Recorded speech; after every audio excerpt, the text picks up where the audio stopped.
You're seeing another man, aren't you?" "No, I'm not." "Don't lie to me. I'll cheat too, you know." I've reached my breaking point. I can't go on with Stanley, who's just a jealousy-driven attention seeker. I decide it's time to leave him. My name is Katie, a 26-year-old homemaker. Stanley and I have been married for almost a year. While most people enjoy the honeymoon phase, I find myself unable to say that I'm truly happy. I met Stanley at a party hosted by a mutual friend. I was instantly captivated by him. He was charming, good-looking, and worked for a major company. There was just one catch. He was 10 years older than me. Because of the age gap, the other women at the party seemed a bit hesitant around him. But I've always liked older men, so this was actually a plus for me. Stanley seemed to like me too, and initiated a conversation. As we talked, I realized the age difference didn't matter. He was easy to talk to. My feelings for him grew stronger. We exchanged numbers at the party and began to date. Stanley was a gentleman and led the relationship well, which I found comforting. About 6 months into dating, he proposed. "You're the one for me, Katie. My life's been so much better since I met you. I want you to be by my side, making my life richer. Will you marry me?" His words made my heart soar, and I immediately accepted the proposal. I was only 26, but I knew I'd regret it if I didn't marry him. We held a family meeting and got married. Our wedding was a joyful event with many attendees, making us feel truly blessed. Then came our married life. At his request, I quit my job to become a full-time homemaker. So I put my all into household chores every day. This fried chicken is really good. Really? I'm so glad. Katie, you're a fantastic cook. Thanks. Well, I lived alone for a while, so I got pretty good at cooking for myself. Really? So, have you cooked for other men before me? Well, I've cooked for ex-boyfriends. This fried chicken too? Probably, yes. So, what? I'm eating something you've served your exes? What? I want to be the first man to taste your cooking, Katie. I don't want to be second best or anything like that. He didn't want to eat anything I'd cooked for past boyfriends. I was speechless, to be honest. But I loved Stanley back then, so I tried to come up with dishes I'd never made for anyone else. Stanley was ecstatic when he learned he was the first to try a dish, but having to confirm this each time was a bit of a hassle. Eventually, I started cooking the same dishes for Stanley that I had made for my exes. Is this a new dish you've never made for other men? Actually, I've never made this one before. It's a little complicated, but I thought I'd make the effort for you. When I said that, Stanley looked extremely pleased and ate a lot, saying, "It's really delicious." It's a piece of cake, really, but I've always thought it's basically a hassle. Turns out Stanley is incredibly jealous. For example, he got mad just because the delivery guy was male. Tell me you didn't touch hands with him. You didn't invite him inside for anything shady, did you? Why would I ever do that? I snapped back, but Stanley really seemed to want me to avoid contact with other men. This has been quite bothersome, and I've been gradually getting stressed out. And recently, something even more complicated happened as we hit our 1-year wedding anniversary. It all started with an invitation from a friend. Let's get together with the old high school volleyball team. What? I'm in. Can't wait to see everyone. A friend from high school, who was also on the girls' volleyball team, contacted me about having a sort of reunion. Ever since becoming a homemaker, I hardly ever had the chance to go to parties, and there were even friends from my high school volleyball days that I hadn't seen since graduation. So I really wanted to go, no matter what. When Stanley got home from work, I immediately told him about it. A party? Yeah, it's a gathering for the women's volleyball team. No way, you can't go. What? Why not? Aren't men going to be there? No, didn't you hear me? It's for the women's volleyball team. But what if men end up coming later? Or what if the men's volleyball team gets invited and it turns into a mixed gathering? In any case, I can't let you go to such a risky place. Why? Don't you trust me? Are you saying you married a woman who's not trustworthy? I didn't mean it that way. Then give me permission. I want to see my high school friends after such a long time.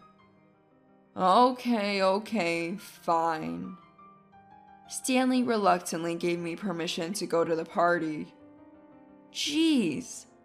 It's exhausting that I have to go to such lengths just to attend a women-only party. I never thought Stanley would be this controlling and jealous. Age may not matter, but he's 10 years older. So I wish he'd act with a little more maturity. 2 weeks later, I went to the venue where the party was being held and reunited with my high school women's volleyball team. We had a great time catching up and sharing old memories. About 2 hours into the party, my phone rang. It was a call from Stanley. Are you okay? You don't have to answer. My friend seated next to me said as I glanced at the screen and set the phone back on the table. Yeah, it's fine. It's just Stanley probably telling me to come home. Your husband? Yeah, he's incredibly jealous. Once the topic shifted to Stanley, I opened up to everyone about how controlling and jealous he was. Everyone was surprised to hear my story and felt disgusted by Stanley's behavior. That sounds like such a hassle. I couldn't handle that. Me neither. I'm amazed your marriage has lasted. Everyone chimed in saying how strange Stanley was and took my side. I turned off my phone and continued to have a great time with everyone. I felt really grateful for having someone to vent to. It did wonders for my stress levels. Thinking this, I reached the corner where my house is and turned on my mobile phone. Then, like a bull in a china shop, calls started flooding in and I had dozens of text messages waiting. What's going on here? All the messages were from Stanley. Every message was something like, "Why aren't you home yet? Come home now." Or, "You're meeting a guy, aren't you?" I could only sigh. Just when I was in a good mood, Stanley ruins it. As I walk in the door, Stanley is there, face like a thundercloud. Hey, what's the deal? Ignoring my messages and turning off your phone? I'm sorry, but we were all having a good time, and I didn't want to be interrupted. So you were with a man. What? No, it was only women. Look. I show him a photo taken with everyone. Everyone from the women's volleyball team is in the picture. No men to be seen. If you've done nothing wrong, then you could have at least responded to me. Why do you have to turn off your phone? Enough is enough. I came home after the first round of the party, and it's only 9:30 p.m. Do I ever stop you when you go to parties and come home late at night? That's work-related, It's different. Stanley always has an excuse for himself. He's so selfish, it's infuriating. I decided then, if something like this happens again, I'll break up with Stanley. And then, sometime later, something troubling happened. What? Mom! The call was from Dad. Mom had collapsed due to a sudden illness. I immediately began preparations to go to the hospital. Then Stanley walked into the room. What's going on? Why are you getting ready to leave? Mom collapsed. I just got the message. I'm heading to the hospital. While saying that, I put my wallet and mobile phone into my bag. Then, out of nowhere, Stanley made a shocking comment. A man, right? It's definitely a man. No, that's not it. Don't lie. Please don't make this complicated. I'm in a hurry. You're just going to see a man, aren't you? Enough, just stop. So when will you be back? I don't know. It's an emergency, so I'll be late. You're cheating, aren't you? Fine. If you're gonna cheat, so will I. I'd had enough. I couldn't continue with Stanley, this jealous attention seeker. I decided it was time to escape from Stanley. Ignoring his shouting, I switched my belongings into a larger bag and threw in some clothes. Hey, what are you doing? I'm leaving. What? I don't have time for this drama. I'm going to my parents' house for a while. Huh? Is it a man? You're openly staying out? Think what you want. Fine, you're admitting to the affair then. I'm not having an affair, but I can't be bothered to correct your misunderstandings anymore. I have to go to the hospital. Goodbye. Hey, wait! Stanley tried to stop me, but I walked out of the house. I headed straight for the hospital. Mom, are you okay? Oh, Katie, you came. Mom was lying in a hospital bed. I heard you collapse suddenly. I was so scared. I'm sorry for worrying you, but I've received treatment and I'm okay now. That's a relief. Mom had suffered a stroke, but she could be discharged without any issues. So, Katie, what's with the big bag? Well, actually... I explained the situation with Stanley to my parents. They were appalled by how controlling he was. They told me it was time to get a divorce. I nodded strongly, deciding to divorce Stanley. I returned to my parents' home with Dad and picked up the divorce papers. After that, I looked for a job. I knew I'd have to support myself once the divorce was finalized. A week went by. Luckily, I was able to get a job at a company near my parents' home. I just found out they're offering me a full-time job, so I'm feeling super lucky. Now all I have to do is divorce Stanley. Just then my phone rings. It's Stanley. Hey, have you come to your senses? About what? What do you mean, about what? Are you still with that guy? No way. I'm at my parents' house with my dad. Don't lie, you're probably having an affair. Could you cut it out? What? Walter? Why don't you believe Katie? Making assumptions that she's having an affair. What's going on with you? Well, you see... Stanley's tongue seemed to be tied, tripping over his words after hearing my dad on the phone. Now you get it. I've never lied to you and definitely haven't had an affair. But if you won't believe me, that's fine. I'm divorcing you. What? Divorce? Why would it come to this? It's obvious. No one can stand being married to someone like you.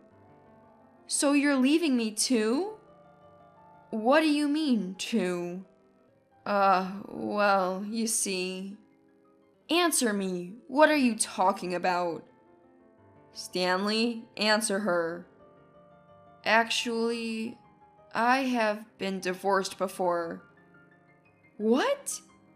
My ex-wife left me for the same reasons. You've got to be kidding me. I was completely dumbfounded. It turns out Stanley's overly possessive behavior had driven away his former spouse as well. And he had kept that marriage a secret from me. Why would you lie about something like that? Well, if you found out the reason for my divorce, you'd be put off. And it's harder to remarry with a history of divorce. That's it. I've made up my mind. We're getting divorced. But I can't live without you. Then find someone else to cling to. I'll see you in court. Let's communicate through our lawyers from now on. Wait, Katie. I hung up. Afterward, I hired a lawyer and filed for divorce. Stanley resisted till the very end, but my in-laws convinced him eventually. It seems they only learned about Stanley's lie when I reached out to them. They apologized for the troubles he caused me due to his lies and jealousy and helped me with a divorce. So, finally, I could divorce Stanley. By the way, I reported all of this to my high school volleyball team. They were happy about my divorce, and it turns out one of my classmates' husbands works at Stanley's company. News spread like wildfire, and Stanley's now facing the cold shoulder from everyone. Stanley, meanwhile, has had a tough break. The younger colleagues and team members who used to admire him have started to drift away. His performance at work nosedived, leading to errors piling up. He was demoted from his position as a manager and shuffled off to a less dynamic department. As for me, that's none of my concern anymore. It feels like he got what was coming to him. On my end, I've moved back in with my dad and mom, who's now out of the hospital, and have taken up a corporate job again. My coworkers are all genuinely nice people, and I'm really enjoying my time on the job. For now, I plan to keep my focus squarely on work and aim for strong results, putting love and relationships on the back burner.